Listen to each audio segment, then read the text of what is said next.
જય સ્વામિનારાયણ વિદ્યાર્થી મિત્રો,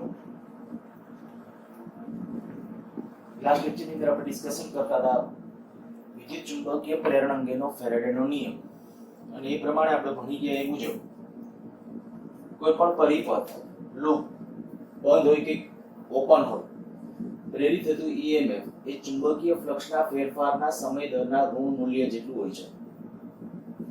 ફેરાડેનો નિયમ એ પ્રેરિત ઈએમએફ નું મૂલ્ય આપે છે, અને પ્રેરિત ઈએમએફ નું મૂલ્ય કેટલું હોય તો કે ફ્લક્સનો ફેરફાર છેદમાં સમયગાળો. આ જે છે એને તત્કાલીન કહેવાય.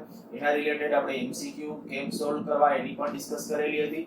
પણ હવે આજનો આપણો ટોપિક છે ટેક્સ્ટ બુક નો 6.5 લેન્ઝનો નિયમ. બોર્ડની એક્ઝામની દ્રષ્ટિએ પણ ખૂબ સરસ ક્વેશ્ચન, 3 માર્કના પ્રશ્નમાં તમને પૂછી શકે. લેન્ઝનો નિયમ લખો અને સમજાવો. સમજૂતી પણ એટલી સરળ કે તમે તમારી રીતે છે તમારી સ્પીચમાં લખી શકો. પણ આના માટે હું તમને એક રિક્વેસ્ટ કરીશ કે ભાઈ સ્ટેટમેન્ટ છે ને એક શબ્દ સહ ગોખી રાખો. લેન્ઝના નિયમ મોસ્ટલી આ જ્યારે પ્રશ્ન પૂછાયેલો છે ત્યારે સ્ટેટમેન્ટ લગભગ સાચું લખ્યું એટલે બાકીનું વર્ણન લગભગ સાચું પડે જ, એવા પ્રકારનું વર્ણન આનું છે. લેન્ઝનો નિયમ પહેલું મેં સ્ટેટમેન્ટ લખ્યું છે ઊર્જા સંરક્ષણના નિયમની એક વિશિષ્ટ રજૂઆત છે. આપણે ઊર્જા સંરક્ષણના નિયમનો ઉપયોગ કરી અને તારવી શકીએ છીએ. એનો ઉપયોગ શું તો કે પ્રેરિત પ્રવાહની દિશા નક્કી કરવા માટે. પ્રેરિત પ્રવાહની દિશા કાઉન્સમાં લખ્યું છે ઈએમએફ, ઇલેક્ટ્રોમોટિવ ફોર્સ. ખરેખર ઈએમએફ અને પ્રવાહ બે અદિશ રાશિ છે. ખરેખર બેમાંથી એકેની દિશા હોતી નથી. આમ તો અહીંયા વધુ સાચો શબ્દ આપણે કયો તો પ્રેરિત ઈએમએફ ની સંજ્ઞા, પ્રેરિત પ્રવાહ અથવા પ્રેરિત ઈએમએફ ની સંજ્ઞા નક્કી કરવા માટે. ખરેખર કેવી રીતે કેમનોથી કઈ દિશામાં પ્રવાહ વહેતો હશે, આપણે કોઈ પરિપથ હોય બંધ પરિપથ પ્રવાહથી આમ વહેતો હશે એ પ્રવાહની દિશા મીન્સ કે વિદ્યુત ભારોની ગતિની દિશા, વિદ્યુત ભારોની ગતિની દિશા એ આપણે નક્કી કરવાની વાત છે. જોઈએ આગળ. પણ હા, એમસીક્યુ માં જ્યારે મને યાદ છે લગભગ ગુજકેટ ની અંદર એકવાર ક્વેશ્ચન પૂછ્યો હતો લેન્ઝના નિયમનો ઉપયોગ શું. હવે અહીંયા ઓપ્શનમાં એક ઓપ્શન આવો હતો પ્રેરિત પ્રવાહની દિશા, અને બીજો એક ઓપ્શન કંઈક આવો હતો કે પ્રેરિત ઈએમએફ ની દિશા. જો કે પછી બે ચલાવ્યા હતા, પણ પહેલા એમણે પ્રેરિત પ્રવાહની દિશા આ ઓપ્શન સિલેક્ટ કરેલો હતો. રિયલમાં આપણે જ્યારે આગળ વધીએ હું તમને આમ કહું ઈએમએફ શું છે યાદ કરો તો જ્યારે દાખલા તરીકે બેટરીનું ઈએમએફ એટલે શું હતું કે આ બેટરીનો ધન ધ્રુવ આ બેટરીનો ઋણ ધ્રુવ હોય. આ બેટરી ઓપન સર્કિટ કન્ડિશનમાં હોય. ઓપન સર્કિટ કન્ડિશન એટલે તમને યાદ હશે બેટરીમાંથી પ્રવાહ ન વહેતો હોય ત્યારની સ્થિતિ એટલે એને કહેવાય ઓપન સર્કિટ કન્ડિશન. ધારી લો કે આ બેટરી 5 વોલ્ટની છે તો આનો અર્થ શું થાય તો કે આમાં એકમ ધન વિદ્યુતભાર છે ને, એકમ ધન વિદ્યુતભાર દીઠ કેટલા જૂલ ઊર્જા મળતી હશે? 5 જૂલ ઊર્જા મળતી હશે. બેટરીનું ઈએમએફ 5 વોલ્ટ છે એનો અર્થ શું થાય તો કે આમાં એકમ ધન વિદ્યુતભાર જ્યારે ઋણથી ધન તરફ આમ ધકેલાય ને ત્યારે એને ખરેખર અંદર કેટલી ઊર્જા મળી ગઈ હશે? 5 જૂલ જેટલી ઊર્જા મળી ગઈ હશે. કેના દીઠ? એકમ ધન વિદ્યુતભાર દીઠ. હવે એકમ ધન એટલે કેટલા? 6.25 × 1018 પ્રોટોન ને સમતુલ્ય વિદ્યુતભાર. તો એટલા વિદ્યુતભાર દીઠ 5 જૂલ ઊર્જા હશે. ઈએમએફ છે. ખરેખર ઈએમએફ ની દિશા એટલે શું તો હવે તમારે પર્ટિક્યુલર આમ સમજવાનું ભાઈ ધન વિદ્યુતભારની ગતિની જે દિશા હોય ને એ ઈએમએફ ની દિશા સમજવી. બાકી રિયલમાં એક છેડો પોઝિટિવ આમાં કદાચ આ બેટરી વપરાશમાં ન હોય ને, આ બેટરી વપરાશમાં નથી તો હું એમ કહું કે આ પોઝિટિવ છે આ નેગેટિવ છે આની સાપેક્ષે આ ધન છે એટલે મારા ઈએમએફ ની દિશા ડિરેક્શન વિચારવી તો આ કહેવાનું. રિયલમાં ઈએમએફ અદિશ રાશિ છે મેં કીધું એ પ્રમાણે એને કોઈ દિશા હોતી નથી. અને આના બે વચ્ચે જે પીડી છે, પીડી છે એટલે શું છે તો કે એક બાજુ આયા આપણી સાદી ભાષામાં કહું ને તો એમ કહી શકાય કે આયા માની લો કે ઋણ વિદ્યુતભારો એકઠા થયા છે અને આયા ધન. રિયલમાં ઇલેક્ટ્રોનની જ ગતિ થાય આવું આપણે ત્યારે ભણી ગયા છીએ, ધન વિદ્યુતભારની ગતિ થતી નથી. ઓકે, આયા માની લો કે આયા ઋણ આયા ધન, તો આના બે છેડા વચ્ચે કંઈક પીડી રચાશે અને પીડી એટલે બેટરીનું ઈએમએફ છે.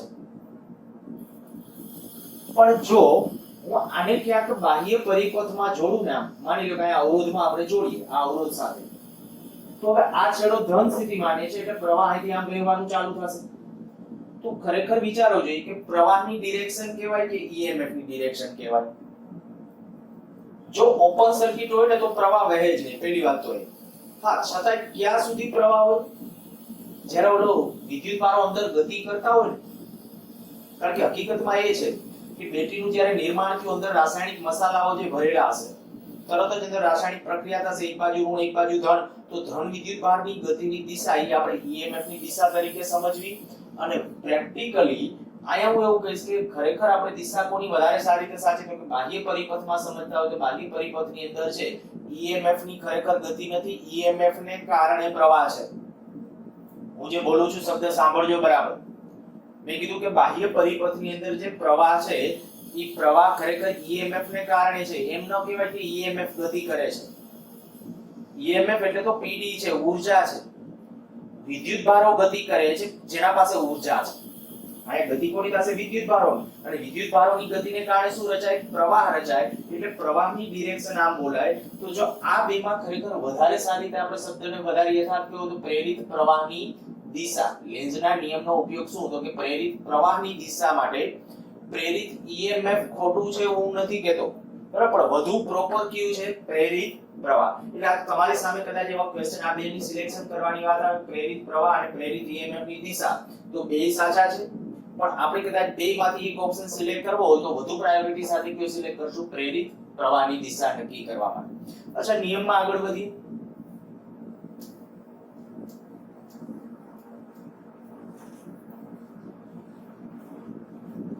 સ્ટેટમેન્ટ લખ્યું છે લેન્ઝના નિયમ. પ્રેરિત ઈએમએફ ની દિશા એવી હોય છે કે તે એવો વિદ્યુત પ્રવાહ ઉત્પન્ન કરે, તે એવો વિદ્યુત પ્રવાહ ઉત્પન્ન કરે જે તેને ઉત્પન્ન કરતા ચુંબકીય ફ્લક્સના ફેરફારનો વિરોધ કરે. ખાસ આ શબ્દો બરાબર અત્યારે યાદ રહેતો, અત્યારે યાદ રાખી લો. સમજાવું તો છું જ, આમ ગોખવું હોય તો ગોખી લો. પણ આપણે એટલે ગોખવું મીન્સ કે આ સ્ટેટમેન્ટ શબ્દ મેં પહેલા કીધું પ્રશ્ન આઈએમપી છે અને સ્ટેટમેન્ટ મૂળ શબ્દમાં લખ્યું હશે તો એના ઉપર તરત અર્થઘટન થઈ જાય કે ભાઈ આનું વર્ણન, કારણ કે વર્ણન છે એમના હું તમને કોઈ એવું વર્ણન લખવાનું છે. ખાલી આમ આકૃતિ ડ્રો કરી એના ઉપરથી ખાલી આપણે વાતો કરતા એના જેવું વર્ણન છે. સિમ્પલી ખાલી આ સ્ટેટમેન્ટ પ્રેરિત ઈએમએફ ની દિશા કેવી હોય?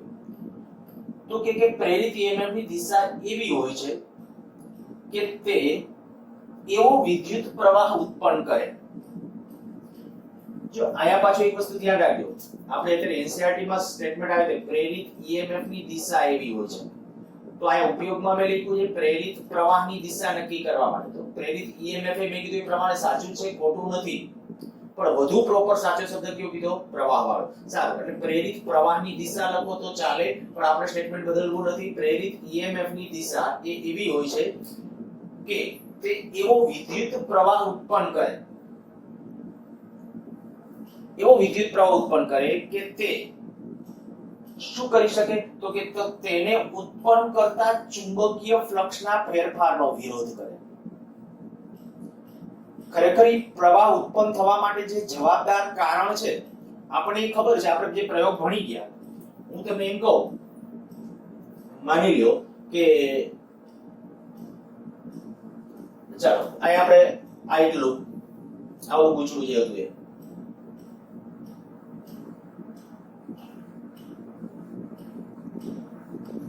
આપણી પહેલી આકૃતિ ફેરાડેનો જે પહેલો એક્સપેરિમેન્ટ હતો બરાબર, એ અત્યારે આ આકૃતિ એ નાટા વાળું પૂછડું માની લઈએ અને આજે આપણે આમ માની લઈએ છીએ કે અહીંથી તાર છે અહીંયાથી આ પેલા આમ બહારથી આમ અંદર તરફ જાય છે બરાબર. આવી રીતે આને ગેલ્વેનોમીટર સાથે જોડેલ છે. આ ગજિયો ચુંબક, આ એન ધ્રુવ, આ એસ ધ્રુવ. આપણો જે પહેલો એક્સપેરિમેન્ટ હતો ફેરાડે અને હેનરીનો, ગજિયા ચુંબક અને ગુચડા સાથેનો એક્સપેરિમેન્ટ બરાબર. અત્યારે આપણે આવું માની લઈએ છીએ કે આની અંદર આ જે ગુચડું છે ને, ગુચડામાં પહેલા કેવી રીતે અહીંથી આમ ટર્ન્સ છે, અહીંયાથી આમ બહારથી શરૂ કરીને પછી આમ છે, આવી રીતે આમ ટર્ન્સ છે આટાઓ. ફરીથી કહું છું, અહીંથી આ જે તાર છે આમી જઈ શકે એમ નથી. તાર કેવી રીતે કહું છું, હું આ બાજુથી ઊભો રહીને જોઉં ને તો મને અહીંથી અહીંયા જે કન્ડિશન છે આ પ્રમાણે અહીંથી આમ તાર અહીંથી આમ જતો જોવા મળે છે. સ્પાઇરલ આવી રીતે આમ છે બસ એક કન્ડિશન આપણે આ આકૃતિમાં મેં કીધું તમે અહીંથી ડાયરેક્ટલી જોઈ નહીં શકો પણ તાર અહીંથી આવી રીતે આમ છે એટલે આકૃતિઓ ડ્રો કરેલો હોય ત્યારે ધ્યાન રાખવું. અચ્છા હવે માની લ્યો કે આ એન ધ્રુવ આ ગતિ કરે છે આ તરફ, તો લેન્ઝનો નિયમ શું કહે છે? તો કે આમાં પ્રેરિત ઈએમએફ ની દિશા એવી હોય, આની અંદર પ્રેરિત ઈએમએફ મળશે એ તો તમને ખબર છે. બરાબર, પ્રેરિત ઈએમએફ ક્યારે મળે? તો કે જો એની સાથે સંકળાયેલ ફ્લક્સમાં ફેરફાર થાય તો હું આ ચુંબકને જ્યારે નજીક લઈ જાઉં છું, જ્યારે આપણે કોઈ ચુંબકને નજીક લઈ જશું ત્યારે આની સાથે સંકળાયેલ ફ્લક્સમાં ફેરફાર થશે, ફ્લક્સમાં વધારો થશે. પેલા તમને એ તો ખબર પડવી જોઈએ કે ગજ્યો ચુંબક જ્યારે નજીક આવે છે તો આની સાથે ફ્લક્સ વધશે ઘટશે? ફેરફાર થયો પણ ફ્લક્સ વધ્યું. બરાબર, નજીક જાય છે ત્યારે ફ્લક્સ વધશે પણ માની લો દૂર જાય તો ફ્લક્સ ઘટે. અચ્છા હવે એ જે ફ્લક્સ છે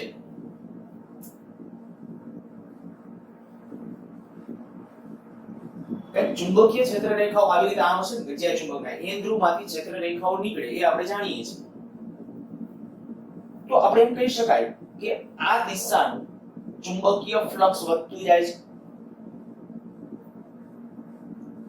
બરાબર, આ દિશાનું ચુંબકીય ફ્લક્સ વધતું જાય છે. તો લેન્ઝનો નિયમ એવો કહે છે કે એવો વિદ્યુત પ્રવાહ ઉત્પન્ન કરે, આ ગૂંચળામાં એવી રીતે વિદ્યુત પ્રવાહ ઉત્પન્ન કરે કે જે તેને ઉત્પન્ન કરતા ચુંબકીય ફ્લક્સના ફેરફારનો વિરોધ કરે. હજી સ્ટેટમેન્ટ જો મેં કીધું સ્ટેટમેન્ટ થોડું ભારેખમ છે. એવો વિદ્યુત પ્રવાહ ઉત્પન્ન, આમાં એવી રીતે વિદ્યુત પ્રવાહ ઉત્પન્ન થશે અથવા તો એવી દિશામાં ઉત્પન્ન થશે કે જે તેને ઉત્પન્ન કરતા ચુંબકીય ફ્લક્સના ફેરફારનો વિરોધ કરે.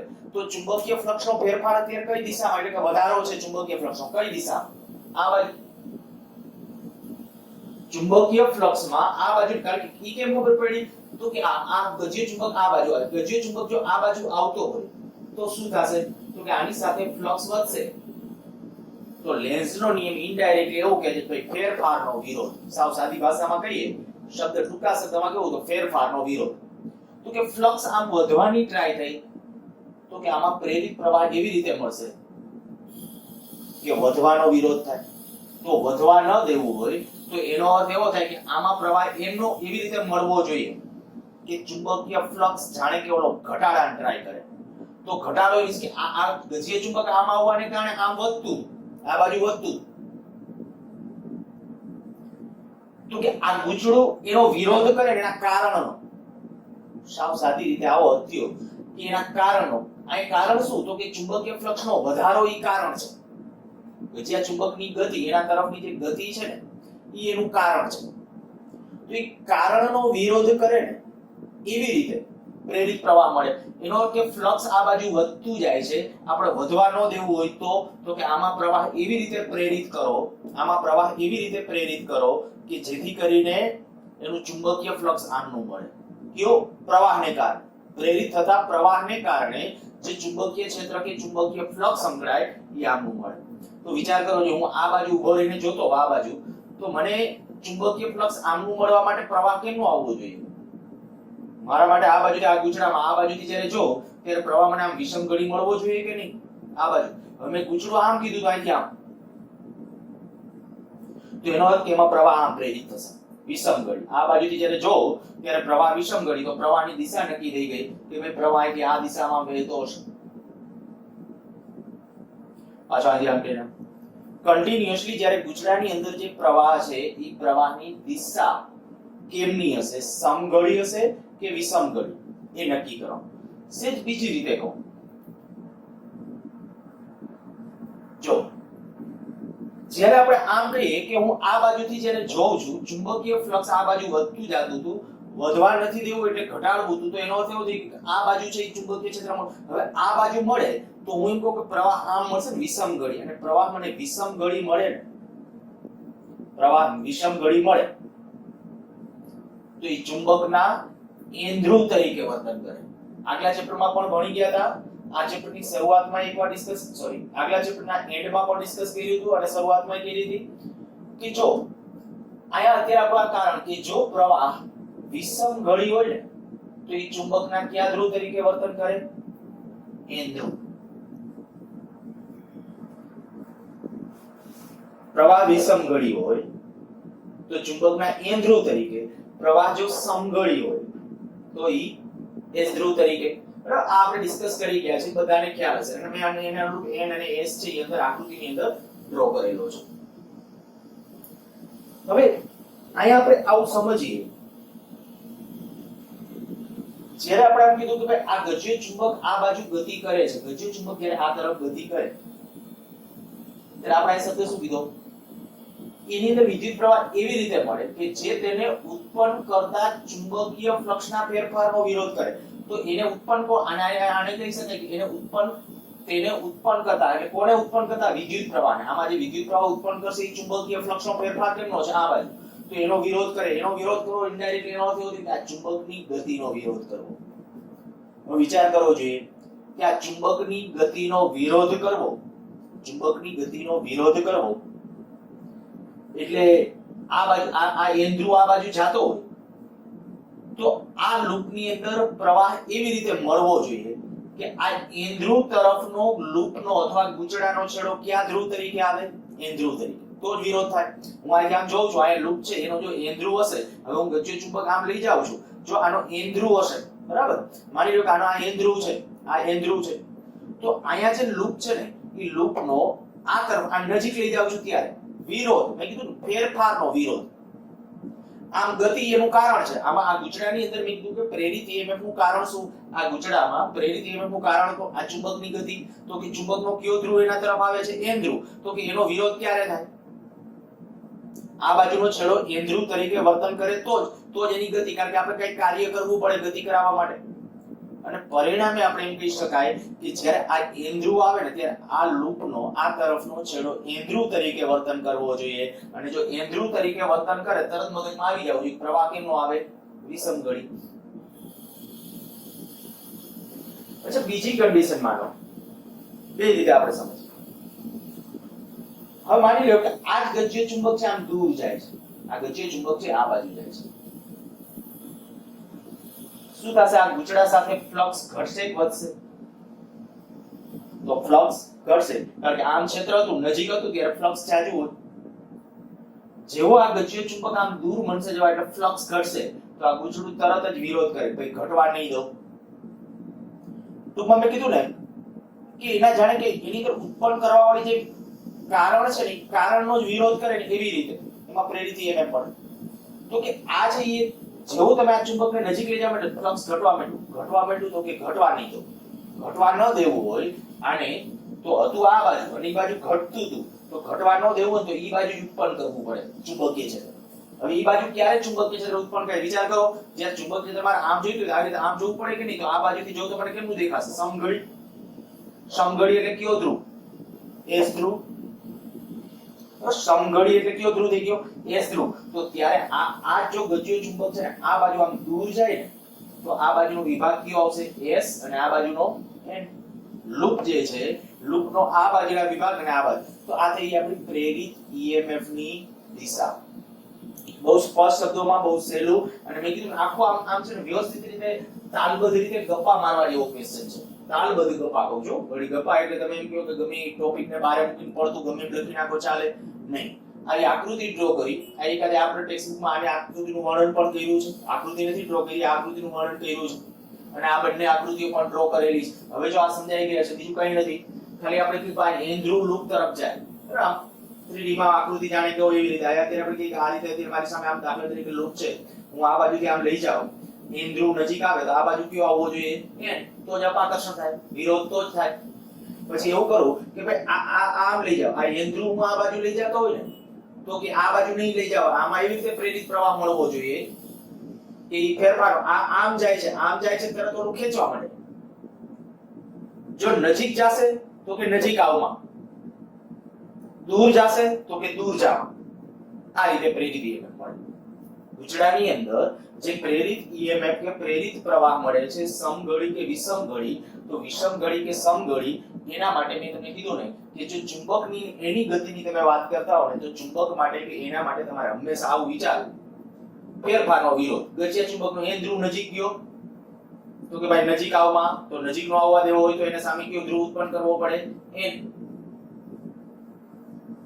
દૂર જાય, n ધ્રુવ દૂર જાય તો જો n ધ્રુવ દૂર જશે, આ n ધ્રુવ છે અને ઈ દૂર જાય છે, તો કે દૂર જામાં, દૂર નો જવા દે તો અહીં કયો પ્રેરિત કરવો પડે? s. ટૂંકમાં એના ફેરફારનો વિરોધ. હંમેશા પ્રેરિત EMF કે પ્રેરિત પ્રવાહ એવી રીતે મળશે કે એના ફેરફારનો વિરોધ થાય. અચ્છા, આવું થયું હોત તો માની લઈએ આપણે જે કીધું, મેં પહેલું વિધાન લખ્યું છે કે ઊર્જા સંરક્ષણના નિયમની એક વિશિષ્ટ રજૂઆત છે. ખોટું આપણે ધારીએ, ટેક્સ્ટબુકમાં એક ફકરામાં એ પણ લખ્યું છે. માની લો કે આ n ધ્રુવ ઉચડા તરફ આવે ત્યારે આમાં પ્રવાહ એવી રીતે મળે છે કે જેથી કરીને આ ચુંબક તરફનો ઉચડાનો છેડો અથવા વિભાગ S ધ્રુવ તરીકે વર્તે. આ S આવે અને આ N. એટલે લેન્ઝે નિયમ આવો કેવી રીતે આપી દીધો કે ફેરફારનો વિરોધ કરે એવી દિશામાં? તો કે એને ઊર્જા સંરક્ષણના નિયમને ધ્યાનમાં રાખીને આપ્યો છે. આપણે આ સ્ટેટમેન્ટને સમજવાની ટ્રાય કરી, પણ એવું શું કામ એમ? એવું કેમ નહીં કે હું n ધ્રુવને નજીક લઈ જાઉં તો આ બાજુનો વિભાગ S ધ્રુવ શું કામ ન વર્તે? જો એવું વર્તે ને તો આપણે કહી શકાય કે ભાઈ પ્રવાહ છે ને શાશ્વત થઈ જાય. ખાલી એક વખત તમે જરાક ચુંબકને ગતિ આપી દો ને, અનંત સમય સુધી અનંત મૂલ્યનો પ્રવાહ મળે. જે આપણે કીધું શાશ્વત શબ્દમાં વાયું છે. શાશ્વત એટલે નાશ નથી પામનારો એ, બરાબર? ખાલી વિચારો જો શું થાય. માની લો કે આ ગજ્યો ચુંબક છે દૂર હતો, બરાબર? એનો n ધ્રુવ આ બાજુ હતો. મેં આવું કહ્યું, સેજ ધક્કો માર્યો, ખાલી આ વસ્તુ ખાલી ટચ કરવા પૂરતું એકવાર ખાલી જરાક આમ ગતિ કરાવી, જેવી જરાક ગતિ કરાવડાવી એટલે આમાં પ્રેરિત પ્રવાહ મળ્યો. અને પ્રેરિત પ્રવાહ હું ખોટું ધારું છું, માની લો મને આમાં પ્રેરિત પ્રવાહ એવી રીતે મળ્યો કે આ ગુચડાનો આ તરફનો વિભાગ S ધ્રુવ બને. જો ગુચડાનો આ તરફનો વિભાગ S ધ્રુવ તરીકે વર્તે, બરાબર? આ S ધ્રુવ તરીકે વર્તે તો હવે શું થાય વિચારો. S ધ્રુવ છે એ n ધ્રુવને ખેંચે કે નહીં? આ બાજુ S ધ્રુવ આવ્યો તો S ધ્રુવ છે n ધ્રુવને ખેંચશે. તો આની ચુંબકની સ્પીડ વધે. તો ચુંબકની સ્પીડ વધે, જેવી ચુંબકની સ્પીડ વધે એટલે આમાં પ્રવાહ જાજો મળવો જોઈએ કે નહીં? કારણ કે પ્રેરિત EMF જાજો મળે, કારણ કે ફ્લક્સ ઝડપથી બદલાશે. જેવી ચુંબકની ગતિ વધી, ચુંબકની ગતિ વધી થોડી એટલે તરત જ આમાં પ્રવાહ વધશે. પ્રવાહ વધ્યો એટલે EMF વધ્યું, EMF વધ્યું એટલે એનો અર્થ એવો થયો કે પ્રવાહની EMF વધવાને કારણે આ વધુ પ્રબળ બનશે. આનો S ધ્રુવ વધુ પ્રબળ બનશે, આ S ધ્રુવ વધુ પ્રબળ બનશે, આ બાજુ n ધ્રુવ પ્રબળ બનશે, આ બાજુ S ધ્રુવ પ્રબળ બનશે. હવે S ધ્રુવ વધારે પ્રબળ બન્યો તો એ હજી ચુંબકને વધારે પ્રબળતાથી ખેંચશે. ચુંબકને વધારે પ્રબળતાથી ખેંચશે એટલે ચુંબક એના તરફ ઝડપથી ખેંચાશે, ફ્લક્સ બહુ ઝડપથી બદલાશે, ફ્લક્સ ઝડપથી બદલાશે, S ધ્રુવ વધુ પ્રબળ બનશે. આ S ધ્રુવ વધારે પ્રબળ બને એટલે ઈથી વધારે. આનો અર્થ તો એવો થઈ જાય કે ખાલી આપણે આંગળી કરવા સિવાય કઈ કામ જ નથી કર્યું. ખાલી આવું થયું કે જરાક ચુંબક હતો એ ખાલી ગતિ આપી, સેજ ગતિ સ્ટાર્ટ કરાવી. જો ખાલી એવી રીતે ગતિ સ્ટાર્ટ કરાવવાથી આમાં અનંત મૂલ્યના પ્રવાહ તરફની વાતો થઈ જાય તો તેનો અર્થ એવો થાય ઊર્જા સંરક્ષણ ખોટું પડે. ઊર્જા સંરક્ષણની વિરુદ્ધમાં છે. કારણ કે એવું કોઈ પણ એક ઊર્જાના નાશ સિવાય નવી ઊર્જા ઉત્પન્ન થાય નહીં. કોઈ એક ઊર્જા તો નાશ પામતી જ હોવી જોઈએ ઊર્જા સંરક્ષણના સ્ટેટમેન્ટમાં. એટલે આપણે એમ કહેવાય કે આ જ્યારે n ધ્રુવ તમે આમ લઈ જાઓ છો ને તો આ બાજુ S ધ્રુવ ન આવી શકે. જો આવે તો ઊર્જા સંરક્ષણ ખોટું પડે, કારણ કે કોઈ પણ કાર્ય વિના આમાં અનંત મૂલ્યનો પ્રવાહ મંડે મળવા. અને મેં કીધું ને શાશ્વત બની ગયું કહેવાય. હવે આપણી જે આ જે કન્ડિશન છે કે આ n ધ્રુવ નજીક જાય તો આ બાજુ કયો ધ્રુવ આવવો જોઈએ? n ધ્રુવ તરીકે વર્તણૂક આવવી જોઈએ. હવે લૂપ બંધ હોય તો ભલે, જો બંધ લૂપ હોય તો પ્રવાહ મળે, બંધ લૂપ ન હોય તો EMF તો મળે જ. ખાસ ધ્યાન રાખજો, બંધ લૂપ ન હોય તો EMF તો મળે જ. અને EMF ની દિશા હાથથી જ નક્કી કરવાની છે. ખરેખર પ્રવાહ ક્યારે બંધ ગાળો રચાણો ક્યારે? પણ માની લ્યો કે બંધ ગાળો નથી અને હું ખાલી આવું કહું કે આવું એક લૂપ છે.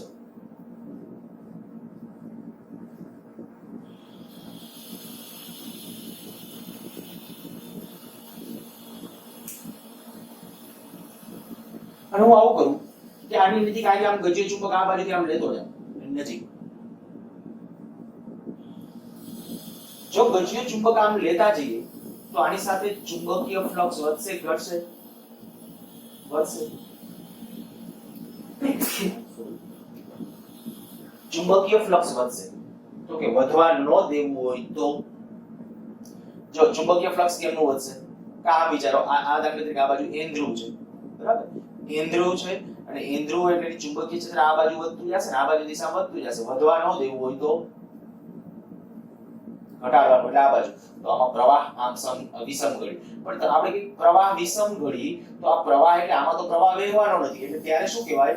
ખાલી પ્રેરિત EMF ની દિશા એટલે શું? તો ખાલી આ શબ્દ સમજવાનો. આ પોઝિટિવ બનશે ને આ નેગેટિવ બનશે. ત્યારે હું આ બાજુથી લઈ જાઉં તો એટલે ઓપન પરિપથ હોય તો પણ એ સાચું છે. સારું, આ વાત કે આપણે ટેક્સ્ટ બુક પ્રમાણે લેન્ઝનો નિયમ, જો લેન્ઝનો નિયમ તમને 2 કે 3 માર્કમાં, ખાસ તો 3 માર્કને અનુરૂપ ક્વેશ્ચન કહેવાય, જો તમને પૂછે છે તો આ બધા શબ્દો આવી જવા જોઈએ. ઊર્જા સંરક્ષણના નિયમનો એક વિશિષ્ટ રજૂઆત છે. પ્રેરિત પ્રવાહની દિશા નક્કી કરવા માટે અને સ્ટેટમેન્ટ મેં કીધું એ ખાસ કે એવી દિશામાં હોય છે પ્રેરિત પ્રવાહ અથવા પ્રેરિત EMF એવી દિશામાં હોય છે કે તે એવો વિદ્યુત પ્રવાહ ઉત્પન્ન કરે. આની અંદર એવો વિદ્યુત પ્રવાહ ઉત્પન્ન થાય કે જે તેના ચુંબકીય ફ્લક્સના એટલે કે એને ખરેખર પોતાનું કારણ જે છે તેને ઉત્પન્ન કરતા ચુંબકીય ફ્લક્સના ફેરફારનો વિરોધ કરે. બરાબર? પછી સ્ટેટમેન્ટ સમજાવવાનું કે ભાઈ આપણે આ આકૃતિ ડ્રો કરી નાખવાની કે ગજ્યો ચુંબક જ્યારે નજીક જાય ત્યારે n ધ્રુવ હોય તો આમાં કઈ કે આ લૂપ તરફનો એટલે કે આ ચુંબક તરફનો ગૂંચળાનો છેડો કયા ધ્રુવ તરીકે વર્તન કરવો જોઈએ? n ધ્રુવ તરીકે. શું કામ? તો કે ફ્લક્સ આમ વધતું જાય છે. વધવા ન દેવું હોય તો ફ્લક્સ આપણે કઈક આ તરફ જોઈતું હોય તો એમાં આ ધ્રુવ ક્યાં તરીકે? n ધ્રુવ તરીકે. પછી વર્ણનમાં લખવાનું વાતો કરતા અને એ જે છે એના આધારે પછી એક આ કન્ડિશન સમજાવી દેવાની કે લૂપ છે એ આખો કદાચ બંધગારો ન હોય તો પણ પ્રેરિત EMF ની દિશા તો મળે જ. અને લેન્ઝના નિયમનો ઉપયોગ કરી શકાય. આ બે આકૃતિ ડ્રો કરી અને સમજાવવાનું કે ભાઈ n ધ્રુવ છે નજીક લાવો તો આવી રીતે, s ધ્રુવ નજીક લાવો તો આ. અને હવે હું વાત કરું છું જી નીટ અને ગુજકેટ માટેના આના રિલેટેડ બધા પ્રશ્નો MCQ એ બધું. બરાબર? એ થોડું ધ્યાન રાખજો. ટેક્સ્ટ બુકમાં પણ આના સારા એવા કેટલાક ક્વેશ્ચન્સ અને પ્રશ્નો છે, જોઈ લઈએ. માની લો કે આ વર્તુળાકાર લૂપ છે. આ એક તાર છે. આ તારમાં પ્રવાહ I. તો આમાં જે પ્રેરિત EMF મળે, બરાબર, લૂપમાં આપણો પ્રશ્ન જો પેલું I અચળ, બીજું I વધે, ત્રીજું I ઘટે, તો લૂપમાં પ્રેરિત પ્રવાહ કઈ દિશામાં છે? આ લૂપમાં પ્રવાહ કઈ દિશામાં છે એ આપણે એક આ તાર છે અને તાર ખૂબ મોટો છે એવું ધારણા કરો તો પણ વાંધો નથી. માની લો કે આ અનંત લંબાઈનો તાર છે. તારમાંથી પ્રવાહ કેમનો છે? તો ત્યાં ડાબીથી આમ જમણી તરફ આમ પ્રવાહ વહે છે. પણ ત્યારે એવું કીધું છે કે આ લૂપમાં તો પહેલી વાત તો આ કે પ્રેરિત પ્રવાહ ક્યારે મળે? જો ફ્લક્સમાં ફેરફાર થાય તો. બરાબર? ખાસ જો ફ્લક્સનો ફેરફાર ન થાય તો પ્રેરિત પ્રવાહ કે પ્રેરિત EMF હોતું નથી અને તો દિશાની કોઈ વાત જ ના આવે. તો એક આ નક્કી કરો કે આમાંથી દાખલા તરીકે સ્થાયી પ્રવાહ વહેતો હોય, બરાબર, સ્થાયી પ્રવાહ વહેતો, અહીંથી આમાં સ્થાયી પ્રવાહ આમ વહે છે. પ્રવાહ અચળ છે, પ્રવાહ બદલાતો નથી. અને જો પ્રવાહ બદલાતો ન હોય તો આપણે કહી શકાય કે એની આજુબાજુ ચુંબકીય ક્ષેત્ર કેમનું હશે? આમ હશે. એની આજુબાજુ જે ચુંબકીય ક્ષેત્ર હશે એ ચુંબકીય ક્ષેત્ર આપણે કહી શકીએ કે ભાઈ ચુંબકીય ક્ષેત્ર જે હશે એ કે આ ડિરેક્શનમાં હશે. આ ચુંબકીય ક્ષેત્ર રેખાઓ કે આવી રીતે હશે, વર્તુળાકાર. અને જો ચુંબકીય ક્ષેત્ર રેખાઓ આવી રીતે, પણ કેવી રીતે? અહીંયા આમાંથી પ્રવાહ આમ છે એટલે અહીંથી બહાર આવતી હશે. અહીંથી ચુંબકીય ક્ષેત્ર રેખાઓ બહાર આવતી હશે. અહીંથી આમ આમ અંદર પાછી બ્લેકબોર્ડમાં અંદર જતી, ત્યાંથી પાછી આમ કન્ટિન્યુ આવી રીતે આમ તારની ફરતે આમ ચુંબકીય ક્ષેત્ર રેખાઓ હશે. હવે ગેસિંગ કરી રાખો તમે, હું આન્સર આપું એની પહેલા કે જો I અચળ હોય, આ પ્રવાહ બદલાતો ન હોય તો આમાં પ્રેરિત પ્રવાહની દિશા કઈ હશે? પ્રવાહ વધવા લાગશે. આ પ્રવાહ વધવા લાગે તો અને પ્રવાહ I ઘટવા લાગે, આ દિશામાં પ્રવાહની દિશા પણ ઘટવા લાગે તો આમાં પ્રેરિત ईएमएफ अथवा तो प्रेरित प्रवाहनी दिशा कई हशे?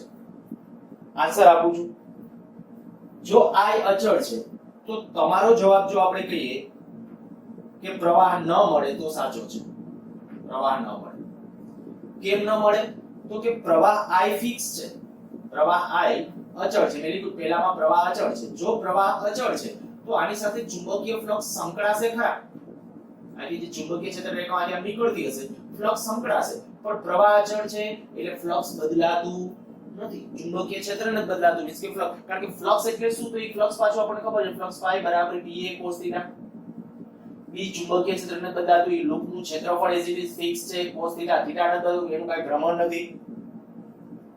એ જે કન્ડિશન થઈ કે ભાઈ એમાં આ કશું નથી બદલાતું, મીન્સ કે ફ્લક્સ ન બદલાય, અને જો ફ્લક્સ ન બદલાય તો આપણે પ્રેરિત પ્રવાહ કેવો મળે? 0. મીન્સ કે પ્રવાહ ન મળે. મારે અહીં કેવું તો કહી શકાય ફ્લક્સનો ફેરફાર ડેલ્ટા ફાઈ બરાબર 0. ફ્લક્સ 0 નહીં.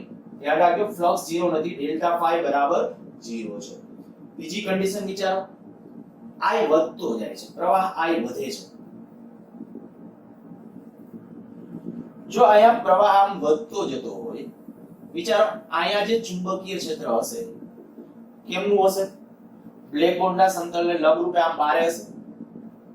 કારણ કે આ જે તાર નીચે છે, તાર નીચે મૂક્યો છે, આપણે તારને આ રીતે આમ, પ્રવાહ આ બાજુ છે તો આંગળીઓ આમ વીડાય છે, મીન્સ કે ચુંબકીય ક્ષેત્ર રેખાઓ આવી રીતે આમ છે, અને આ જે લૂપમાંથી એટલે ચુંબકીય ક્ષેત્ર રેખાઓ કેવી રીતે નીકળતી હશે? અહીંયા લૂપમાંથી આમ બહાર નીકળતી હશે. આ લૂપમાંથી આમ બહાર નીકળતી દિશામાં હશે. આ લૂપમાંથી ચુંબકીય ક્ષેત્ર રેખાઓ બહાર નીકળે છે અને પ્રવાહ વધશે, કારણ કે પ્રવાહ વધે છે. જો પ્રવાહ વધે તો ચુંબકીય ક્ષેત્ર રેખાઓ આમાં વધશે અને વધે છે તો વધવાનો વિરોધ. લેન્ઝનો નિયમ શું કહે છે? વધવાનો વિરોધ. તો કે આ બાજુ ચુંબકીય ક્ષેત્ર વધતું હતું, વધવા નથી દેવું, તો તમારે અંદર ઉત્પન્ન કરવું પડે. હવે અંદર ઉત્પન્ન કરવું હોય, બરાબર, ચુંબકીય ક્ષેત્ર અંદર ઉત્પન્ન કરવું હોય તો કેમનું આવશે? સમઘડી. એટલે આપણો આન્સર છે સમઘડી. આ બધું કદાચ તમારે તમારી રીતે વર્ણનમાં લખો તો વાંધો નથી, અને ન લખો તો પણ ચાલશે. એટલે વર્ણન ન લખો ચાલશે. કેવી રીતે કહું છું? પણ જો તમે એમ લાગે કે આમાં કઈ હજી કપાય છે, મીન્સ કે ખબર નથી પડતી, તો એકાદામાં તમારો આન્સર પ્રોપર લખજો કે તારમાં પ્રવાહ વધવાને કારણે આ જે લૂપ છે, ઉપર મૂકેલું લૂપ, એમાં ચુંબકીય ક્ષેત્ર કેમનું વધશે? બહારની દિશાનું ચુંબકીય ક્ષેત્ર વધતું જશે. વધવા ન દેવું હોય તો કે તો અંદર તરફ પ્રેરિત થવું જોઈએ. અંદર તરફ પ્રેરિત થાય એનો અર્થ કે આ બાજુથી તમે જુઓ કેમનું દેખાશે? સમઘડી. એટલે સમઘડી. તો લૂપમાં પ્રવાહ ત્યારે હશે સમઘડી. અને ત્રીજા કિસ્સામાં હવે તમને ખબર પડી જ ગઈ હશે પ્રવાહ કેમનું આવશે? વિષમઘડી.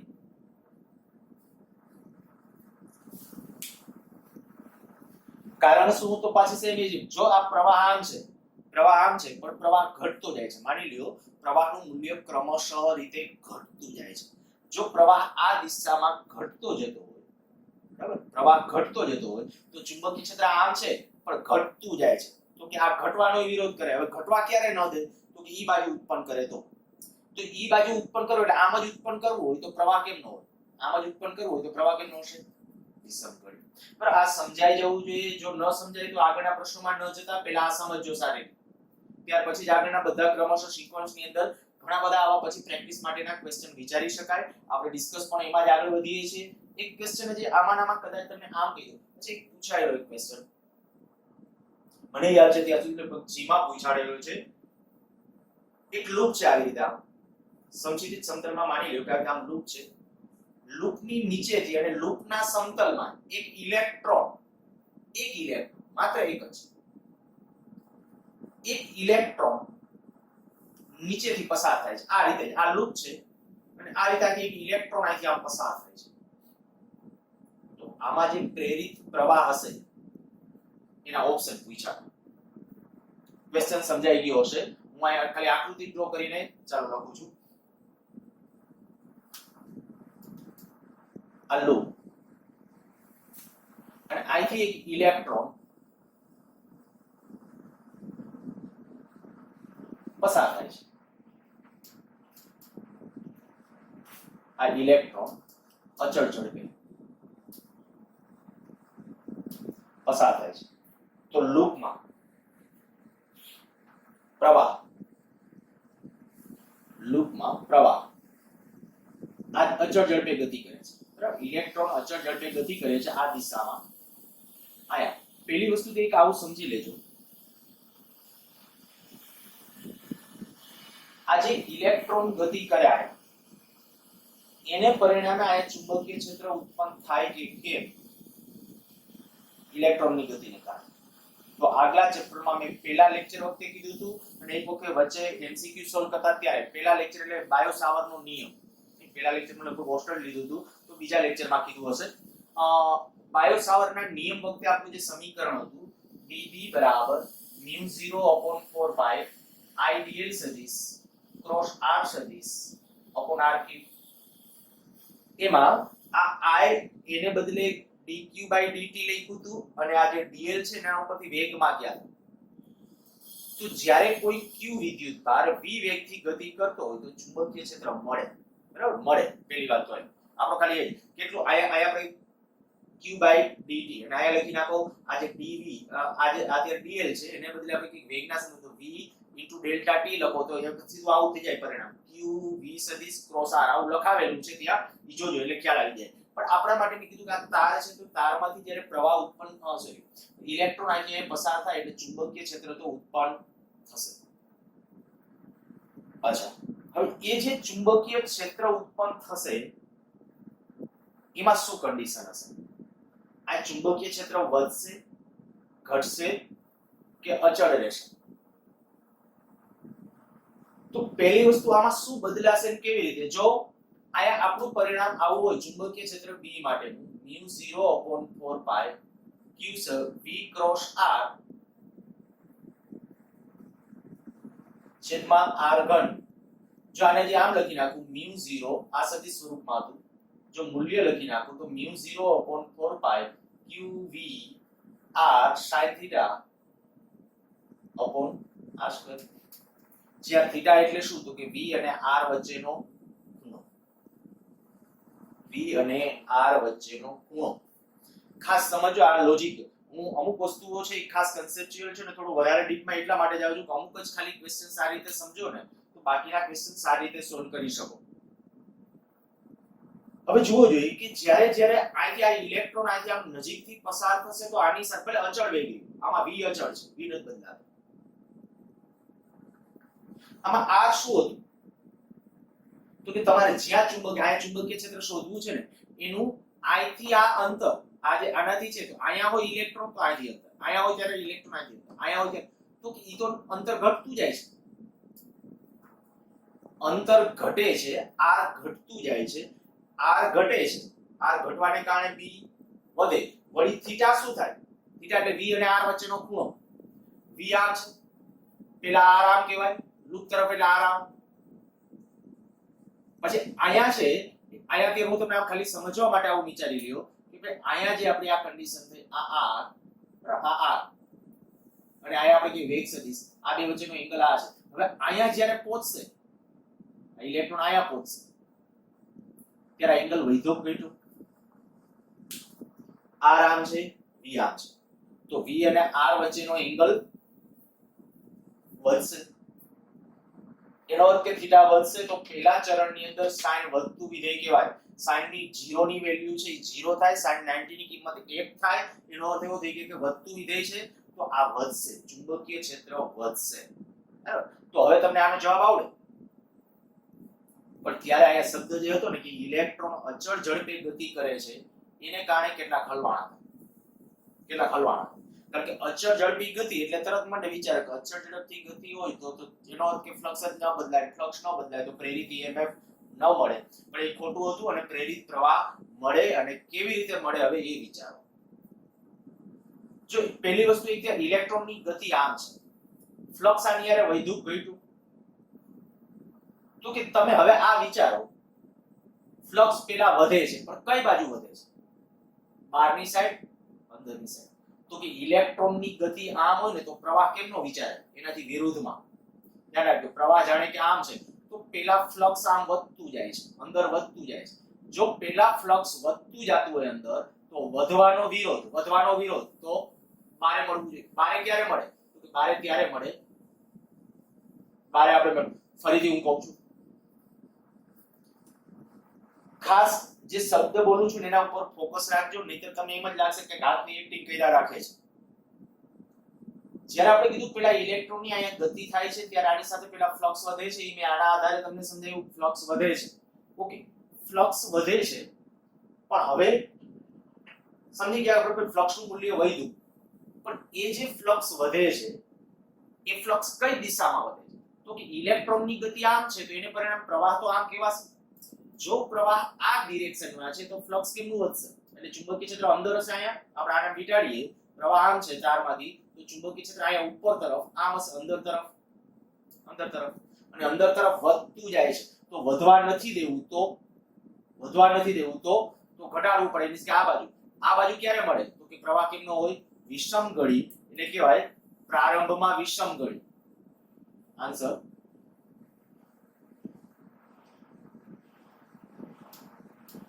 પહેલા વિષમ ગળી દિશામાં અને ત્યારબાદ સમગળી દિશા. વચ્ચે એક ક્ષણે શૂન્ય થાય જો દિશા એમ ન બદલે. એટલે કદાચ એવો કોઈ ઓપ્શન હોય કે વિષમ ગળી પછી શૂન્ય અને પછી સમગળી, તો એ સાચું છે. ટૂંકમાં પહેલા વિષમ ગળી દિશામાં, પછી ક્યારે સમગળી? જ્યારે આપણે કહી શકીએ અહીંથી આમ જશે ને ત્યારે ફ્લક્સ શું થશે? પ્રવાહ તો આમ જ છે પણ ફ્લક્સ ઘટવા લાગશે. આની સાથે ફ્લક્સ ઘટે તો ઘટવાનો વિરોધ કરવો એટલે કેવું આવશે? સમગળી. બરાબર, આ થઈ ગઈ એના રિલેટેડ વાત. અચ્છા, આમાં માની લ્યો કે આ જે લૂપ છે એ લૂપ ઉપર ને નીચે મૂક્યું હોય તો બદલાઈ જશે. આ લૂપ તારની ઉપર છે એટલે લૂપની નીચે હોય તો ખાસ ધ્યાન રાખજો. ત્યારે આન્સરો એવા કિસ્સામાં, દરેક કિસ્સામાં એ આન્સરો બદલાશે. બરાબર, સારું. વધારે જે આની ડિસ્કશન અથવા પ્રેક્ટિસ આપણે કરીશું નેક્સ્ટ લેક્ચર વખતે. ઘણા બધા આના રિલેટેડ એમસીક્યુ છે